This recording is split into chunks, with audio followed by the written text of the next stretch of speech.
vịt lộn bạn nè, tim vịt lộn hay tim chim của Vân nè. Quan trọng là dùng cái này như nào.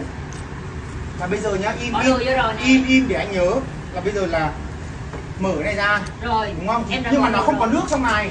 Thì tất nhiên nước nó lấy từ trong này mà. Rồi nghĩa là bây giờ là tất cả đồ bẩn của mình là mình ném vào đây đúng không? Nhưng mà không cần phải cho nước, nghĩa là không cần phải vò qua. Thích thì anh có thể vò qua mà anh sợ. Rồi bây giờ cho vào đây nhá, bước 1 cho vào đây này đúng không? Xong rồi bây giờ ấn vào. Rồi như nào? Ấn nhầm nó nổ mất. Không nổi. Rồi ấn vào cái nút này, ok. Rồi, sao nữa? Bây giờ tại vì nó xịn quá em cũng không biết xài, nhưng mà anh em đã có xài sử dụng sơ qua rồi chỉ rồi. Đây cái gì đây, giặt Rồi bắt nè, có nhiều option cho mình chọn thì cái